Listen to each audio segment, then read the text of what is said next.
3 दिन खत्म होने जा रहे हैं, 3 तारीख को नतीजे आ गए थे और आज 6 तारीख खत्म होने जा रही है और अभी तक मुख्यमंत्री को लेकर सस्पेंस बना हुआ है। क्या वजह है? बीजेपी में अमूमन इतनी देर होती नहीं है फैसलों को लेकर। बिल्कुल, देखिए इतनी देर तो जाहिर तौर पर नहीं होती, लेकिन जो हमें जानकारी मिल रही है बड़े नेताओं से बात करके ऑफ द रिकॉर्ड, उनका कहना कि ये केवल 3 मुख्यमंत्री या कुछ उप मुख्यमंत्री की बात नहीं है, बल्कि हमें 3 स्टेट में, बड़े स्टेट में भविष्य का नेता तय करना है, भविष्य का संगठन खड़ा करना है मजबूती से, और भविष्य के जो भावी जो मंत्री होंगे या संगठन में होंगे उन सबको तैयार करना है। क्योंकि राजस्थान में वसुंधरा राजे सिंधिया कई सालों से हैं, कोई ऐसा नेतृत्व खड़ा नहीं हुआ। संगठन भी आप देखिए कि हाल फिलहाल में आपने खुद देखा है कि कई वहाँ पर अध्यक्ष बनाए गए, लेकिन संगठन लूंज पूंज रहा। उस तरह से मध्य प्रदेश और छत्तीसगढ़, रमन सिंह हो या शिवराज सिंह चौहान, तो इसी कारण से देर हो रही है कि हम जिसको भी बनाएंगे वो भविष्य का नेता होगा, उसके नेतृत्व में जितने लोग होंगे वो भविष्य के नेता होंगे। उसमें समीकरण होगा, जातीय समीकरण होगा, क्षेत्रीय समीकरण होगा, जात में भी जो एकदम माइनॉरिटी वाला होता है उन सबको तरजीह दिया जाएगा। तो इसके कारण स्वरूप को लेकर देर हो रहा है, न कि नेतृत्व को लेकर देर हो रहा है, ऐसा कहा गया हमें। और एक बात और है, आपने शुरू में देखा है कि चेहरे पर मुस्कान है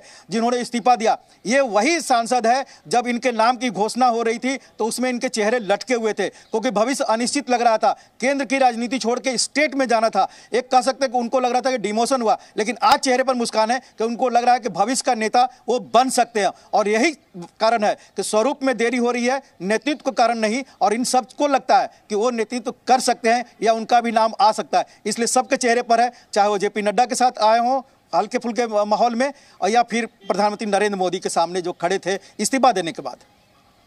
बिल्कुल ठीक है, बिल्कुल सही कह रहे हैं रविंद्र आप। राहुल मिश्रा, मैं आपका भी रुख करूंगी, क्या जानकारी मिल पा रही है? खबर तो ये भी आई है कि भाई राजस्थान में वसुंधरा राजे खेमे को साधने की कोशिश हो रही है और इसीलिए इस फैसले में विलंब हो रहा है। उधर शिवराज सिंह चौहान भी कोई कमजोर कड़ी तो है नहीं, उनकी भी अपनी एक लोकप्रियता है और इसी सब तालमेल को बिठाते हुए आलाकमान कोई रिस्क भी नहीं लेना चाहता है, क्योंकि लोकसभा का 2024 का चुनाव सिर पर है। आपके पास क्या जानकारी?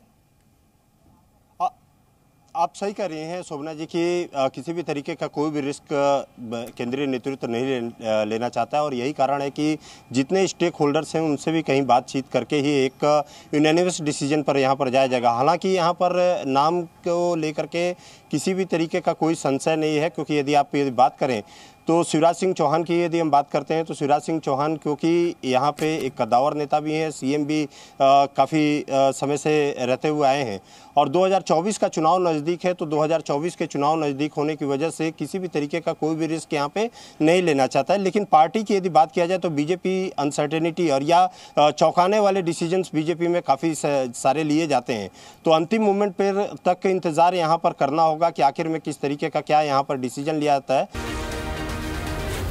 Z News।